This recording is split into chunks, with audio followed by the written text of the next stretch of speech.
My name's Karen. I'm 25 and work a regular job. My grandpa, who looked after me, passed away 6 months back. Today's the day when the lawyer will read out Grandpa's will.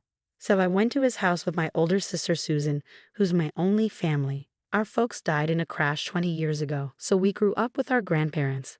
Grandma died from being sick a while ago, and since then, Grandpa's health kept getting worse. Worried about him, I moved into an apartment nearby and visited him often. Karen, you're not a kid anymore. It's weird to keep running back here, my grandpa used to say, though he chuckled anyway. Then, one day, when I came over like always, I found him in pain at the door. Panicked, I called for help, but he passed away suddenly. Quit zooming out. Make some tea at least, my sister's voice snapped me back. Right, the lawyer's coming, I replied, heading to the kitchen. Glancing back, I saw Susan lounging lazily on the floor, yawning. Even from the kitchen, her perfume was overwhelming. Same old Susan, I muttered, putting the kettle on. Susan never changed. She dyed her hair since she was a teenager, hung out with troublemakers, and never worked. Grandma and Grandpa always had to clean up her messes, and it seems she's still the same even as an adult. She's always bouncing from one part-time gig to another without any stability. I knew she'd been hitting up Grandpa for cash when I wasn't around. I could picture her finding it all too bothersome if it wasn't for the inheritance. Ah, you must be the lawyer. Thanks for being here today. My sister's formal tone announced the lawyer's arrival. Rushing, I filled the teapot with leaves and headed to the door. Thanks for coming, I greeted him. I'd seen him at the funeral. His eyes were kind, like Grandpa's. His lawyer badge gleamed on his chest. After paying respects to Grandpa's portrait, he sipped the tea I served and then pulled out Grandpa's will. It was entrusted to him while Grandpa was alive. The will stated, my sister Susan would get $20 million in cash, and I would inherit the house and land. My sister burst into laughter upon hearing the will. $20 million for the older sis and just an old house for you. How funny. Fits someone as dull as you, she mocked. It's not just the house. There's also the land, I shot back, but she only laughed sarcastically. Psh, this land in the middle of nowhere isn't worth much. I'd have preferred cash. Guess Grandpa favored me after all. I have to admit, it's a bit surprising. I guess Grandpa wanted me to take care of his cherished house and land, where he spent his life with Grandma, I said, reflecting on the will. A house and land? That's pretty cool, isn't it, Brian? My boyfriend exclaimed, surprised by the news. I shook my head, silently conveying, it's not all that great, really. My sister got $20 million in cash. That's more impressive. Saying it aloud felt empty, even though I was just being honest. Wow, she's got looks and money now. She's on a winning streak, Brian remarked, unaware of how insensitive his comment sounded. Catching my glance, he quickly added, but your happiness means more to me than any money, Karen. Brian and I have been together since I started working. We met at a party, and being the same age, we hit it off. I've introduced him to my grandpa and my sister. Though he hasn't popped the question yet, I've been thinking about marriage. Today, on our first outdoor date, I ended up sharing the news of my inheritance with Brian. I guess I did it because I envisioned him as my future husband. Little did I know I would regret it later.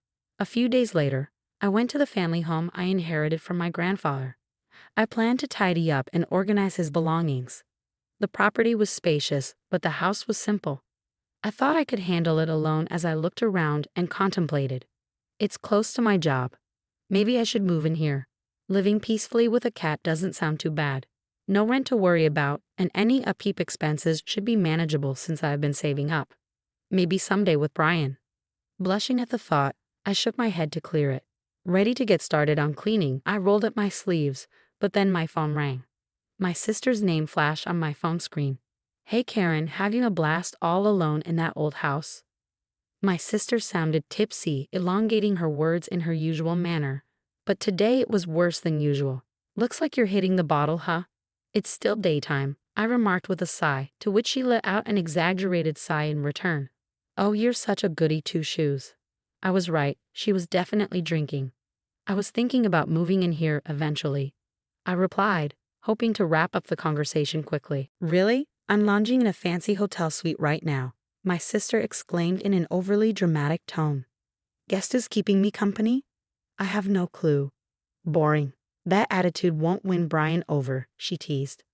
What? Sorry, Karen. Brian's voice suddenly chimed in, catching me off guard. Confusion swirled in my mind, but I pushed away any unsettling thoughts. My imagination was playing tricks on me again, conjuring up absurd scenarios. Shocked, huh? My sister's spiteful voice cut through. Ever since you introduced him to me, I thought Brian was quite a catch, she bragged, recounting how she'd been drawn to Brian since I introduced them, how she found out where he worked because of me, and how she'd approached him as soon as he finished work. He had eagerly gone along with her, telling her she was far more attractive than me. I listened in disbelief, unable to find words. Karen, I'm so sorry. Brian's voice came next. Please tell me this is a mistake. I tried to speak, but he continued. As a guy, I couldn't pass up the chance. I do feel guilty, but come on, who can resist a beautiful woman with $20 million, right? His words, asking for understanding, left me feeling drained of emotion. A chill washed over me, as if all warmth had been sucked away. You know what? I don't meet a man like you, I declared. My sister's laughter echoed loudly in the background. The voice on the phone reverted to hers. Well, that's the way it goes. Let's not pretend to be sisters anymore, okay? I don't want you running to me just because you're broke. With those cutting words, she hung up. Overwhelmed by delayed emotions, all I could do was cry out. It's been 5 years since then. A cat was curled up on my lap, peacefully dozing in front of my laptop. It purred contentedly in its sleep. Today was my day off, but I still had some work to finish up at home. Oh no, this won't help get the work done, I thought guiltily as I gently moved the cat aside. Just as I reached for my phone, it began to ring. An unfamiliar number flashed on the screen. Thinking it might be work-related, I answered without hesitation. Hey Karen, it's been ages. The voice on the other end greeted me, instantly recognizable as my sister's. I froze at the sound of her familiar tone. It's me, Karen. I can tell by the way you say hello. After all, I'm your big sister. 5 years had passed, making Susan 34 now. I couldn't help but smirk at her unchanged manner of speaking. You're still the same. By the way, I came home, and there's a hotel in its place. Did you sell the house? That's none of your business. Ah, come on. It's a pretty fancy hotel, right? You must have made a good amount of cash. Growing irritated, I was about to hang up when she launched into chatter about her current situation. According to Susan, she'd blown through the inheritance in just 2 years and now found herself in significant debt. Even Brian, who she was still with, seemed to be struggling financially. I was left speechless. Honestly, I couldn't care less. Sorry, but that's not happening, I replied calmly, despite Susan's yelling. I had always questioned why Grandpa had divided his estate that way.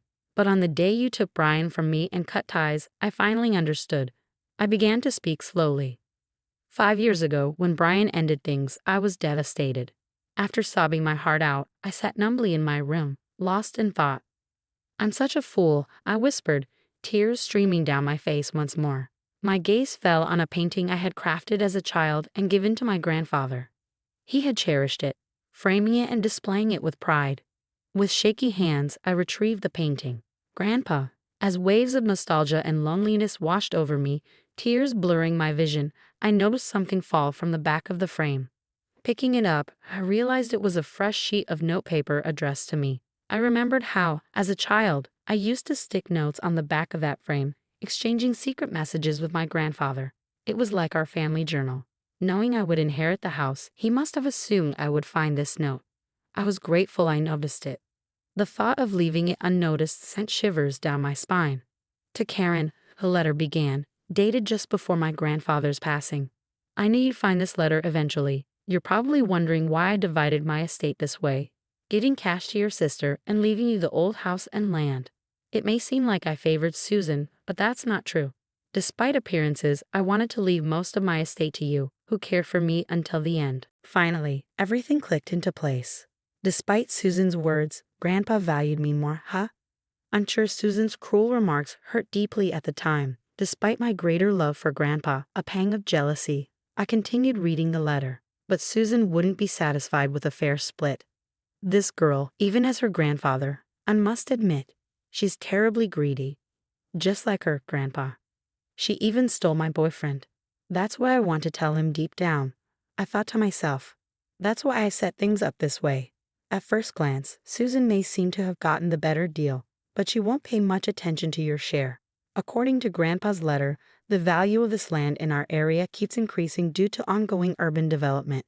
It may not be worth Susan's 20 million yet, but its value will surely rise in the future. As I read further, my eyes widened in surprise. You can live here if you're attached to it, or you can sell it when its value rises enough to make a good profit. All I want is for you to be happy. After conveying the letter's content, Susan clicked her tongue and muttered, "Old hag." I did live in that house for a while, but when I got married, I decided to sell it, just like Grandpa's letter suggested. The land value had risen enough by then. "I'm not lending you any money," Susan said, sounding frustrated. Then, as if struck by an idea, she added, "Hey, how about this? I'll give Brian back to you. Help out your sister. It's a good deal, right?" In that moment, something inside me snapped. Enough is enough. Grandpa took care of you, and yet you've shown no gratitude. I'm disgusted by that. You're not my sister anymore, and I'm already married. I don't need Brian, and I don't even want to see his face. Stay out of my life for good, I declared before hanging up. I quickly blocked her number, and my cat, sensing the tension, retreated to the bed. I scooped up my cat and whispered, "I'm sorry." Soon after, Susan and Brian barged into our old house. Were they trying to return Brian to me? They seemed to have misunderstood something, yelling about being my family, even though I had already sold the land and had no ties to it anymore. It's pretty straightforward for those two. I sold the land, and an inn was built on it. Therefore, I must be the owner of the inn. Naturally, the staff reported them to the police. They were arrested for damaging several items in the inn. Additionally, it was uncovered that they had engaged in marriage fraud for money in the past. It seems they'll be sent to prison together. I was also questioned by the police, but I quickly proved that I had no involvement. Since we were estranged, I was released. As my husband and I were leaving the station, we heard shouting and turned to look. There were Susan and Brian, looking completely different. Thankfully, they didn't notice us.